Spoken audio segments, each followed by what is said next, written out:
무엇을 얻을 것인가, 진리를 어떻게 얻을 것인가 하는 그런 측면을 한번 생각하면서 여러분들과 함께 가보자 합니다.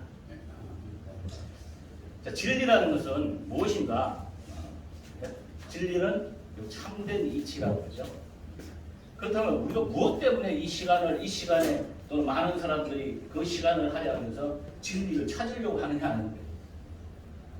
그 참된 이치라는 것은 사물의 정당한 조건이나 원리를 이야기하는 건데, 만약에 이 진리를 가지 못하면 어떤 삶을 사는가 하는 거예요. 제일 중요한 것은 이 진리의 반대는 거짓인데, 거짓된 삶을 산다는 거죠. 삶 자체가. 자기를 기만하고 자기 자신을 속이고 그러면서 세상을 살아가게 돼요. 특히나 나이를 먹고 어른이 되면 더욱더 그게 심해진다고 합니다. 어릴 때보다. 그래서 우리 사회가 어른들이 존경을 못 받는 경우가 어쩌면 진리에 근접하지 못했기 때문에 그럴 수 있다라고 생각할 수도 있다는 겁니다. 시인 괴테는 이런 말을 했어요. 남이 나를 속인다고 하지 마라. 사람은 늘 자기가 자기 자신을 속이고 있다. 그래서 생각이 올바른 중심을 벗어나서 자기를 괴롭히고 있는 것이다. 자기 자신을 괴롭히고 있다는 것이죠. 그래서 우리가 진리를 찾아야 하는 그 목적이 무엇인가를 한번 생각해 봐야 되지 않겠는가 하는 생각이 들어요. 그래서 우리는 종교를 갖는데 그중에 불교를 보면 불교는 불법성이라고 해요. 불교의 핵심적인 건 불법성이라고 합니다. 불법성이나 불이라는 것은 뭐냐면 깨우친 사람들의 부처라고. 깨우친 사람들의 부처들. 이렇게. 그래서 이 불법성 삼보라고 하는데 이걸 보물이라고 해요. 불교에서는. 불법성 보물이라고 이렇게 얘기합니다. 그 보물 세 가지가 뭐냐면 깨우친 사람들인 부처들, 그러니까 잘 기독교 좀 생각해 볼 필요가 있어요. 부처들, 깨우친 사람들을 보물이라고 얘기합니다. 성령 받은 사람들은 보물이다 이런 얘기예요. 다시 말하면 보물입니다. 이래서 이 사람들을 보물로 봐요. 두 번째는 법이라는 것은 무엇이냐면 깨우친 사람들의 가르침인 그 법정이죠, 그죠? 그것을 법이라고 해요. 승이라는 것은 깨우친 사람들의 가르침을 수행하는 이들의 승가, 장소 이런 거. 우리가 이 자리에 모여서 함께 한다는 이 자리가 불교에서는 보물이라고 얘기한다는 것이죠. 그런 의미에서 여러분들 굉장히 중요한 자리라고 생각을 합니다. 기독교에서는 그러면 무엇이냐면 성부, 성자, 성령을 삼위라고 해요. 삼위라고 하는 겁니다. 그래서 이 세 가지가 굉장히 중요한 부분이다 저는 생각이 들어요. 성부, 성자, 성자는 하나님 아들, 성부는 하나님, 그죠? 성령은 성령 하나님 이렇게 부르는 이 세 가지를 잘 아는 것이 기독교에서는 가장 중요하지 않는가 저는 생각을 해요. 그래서 부처가 이 세상에 출현한 것은 그 네 가지 뜻인데 이걸 계시오입이라고 해요. 계시오입. 그것은 뭐냐면 중생이 진리를 얻고 또 진리를 보고 깨닫고 그 길에 들게 하는 일 이런 겁니다. 그렇다면 예수는 왜 왔는가? 예수는 무엇 때문에 왔느냐? 예수는 뭐라고 얘기를 하냐면 자기가 하늘에서 진리를 증거하러 왔다라고 얘기해요. 그러면서 나는 길이요 진리요 생명이다라고 얘기를 합니다. 이게 이 부분만 알았다 하더라도 굉장히 큰 것을 아는 것입니다. 예수가 왜 진리라고 했는가? 이것을 아는 것이 중요하다고 생각합니다. 진리를 통해서 우리는 무엇을 얻을 수 있는가? 이런 얘기죠. 무엇을 얻을 수 있는가? 진리를 통해서. 자, 진리를 통해서 무엇을 얻는다는 것은 뭐냐면 무엇으로 해방되는가? 이게 중요해요. 무엇으로 해방되고 싶은가? 무엇이 당신에게 억눌려 있다가 풀려나는 것인가? 대부분 우리들은 억눌려서 살아요.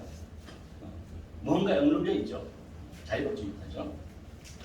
그래서 지금 당신은 지금 무엇으로부터 해방되고 싶은가? 이걸 자기를 한번 들여다볼 필요가 있다. 가정인가, 직장인가, 학문인가 여러 가지에 붙들려 있겠죠. 그래서 이런 것들을 보통 보면은 어떻게 그러면 가느냐라고 했을 때 대부분 많이 나오는 게 인지론이 많이 나오죠. 인지하면서 알았다. 두 번째는 경험을 통해서 안다는 경험론들이 나오고요. 그 다음에 이걸 두 개 합쳐가지고 인지 경험론이라는 걸 얘기하는 거죠. 이게 독일에서 많이 나오는 그 론보다 하나 더 뛰어난 게 이제 이성론입니다. 그게 칸트가 얘기한 것이죠. 근데 기독교에서는 이거를 넘어서야 돼요. 알려면 그것이 바로 믿음론이잖아요. 믿음이 없이는 그 길을 갈 수가 없다. 이런 얘기입니다. 수많은 사람들이 그렇게 해서 해탈의 경지를 가기 위해서 그 고행의 수행을 다 거쳐야 되는 부분들을 기독교에서는 하나의 믿음이라는 것으로다가 예수가 진리라는 사실을 알게 되면 다 얻을 수 있다는 겁니다. 굉장한 거죠. 그리고 수많은 부처나 소크라테스나 이런 사람들이 이런 말을 하죠. 진리가 이러이러하니 이렇게 하세요라고 하지만 예수는 달라요. 진리가 이러이러하니 이렇게 하라가 아니라 예수는 내가 곧 진리요 나를 따르라라고 얘기합니다. 이게 다른 거예요. 자기를 따르라. 자기가 진리라고. 그러니까 우리가 진리의 본질에 들어가기 위해서는 깊이 있게 생각해야 볼 필요가 있고 어느 누구도 자기가 진리라고 하는 사람이 없습니다. 그런 측면에서 우리는 진리라는 부분을 자꾸 생각을 해봐야 되지 않겠는가 생각합니다. 바로 우리는 진리를 통해서 무엇을 얻는가 하면 바로 자유라든가 해방이라는 걸 얻는 거예요. 묶여있는 것에서 풀려난다라고 생각을 하시면 됩니다. 보통 이제 우리가 그냥 사는 것 같지만 일반 사람들은 대부분 보면 이사 갈 때도 날짜를 잡잖아요. 뭐 대통령 선거하는 데서 뭐 이런 게 잡고 이러죠. 이런 것들이 다 묶여있는 거예요.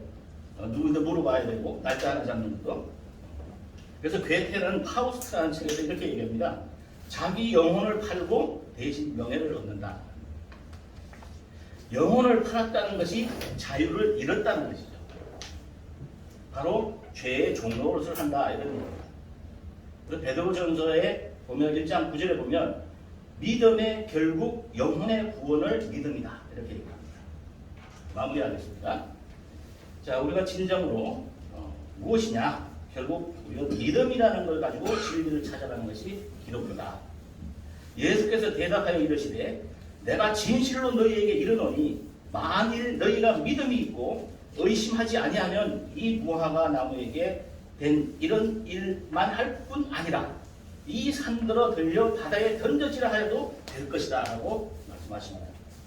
복음에는 하나님의 의가 나타나서 믿음에 이르게 하나니 기록된 바 오직 의인은 믿음으로 말미암아 삶이라 함과 같으니라 라고 로마서 1장 17절에 말씀을 하십니다. 자, 진리란 무엇인가? 그것은 어디에 있는가? 진리를 통해서 무엇을 얻는가? 진리는 어떻게 얻어질 것인가? 이러한 질문을 우리가 각자 한 번씩 해보면서 진리가 너희를 자유케 하리라 하는 예수의 말씀을 다시 한번 상기하면서 저는 이것으로 마치도록 하겠습니다.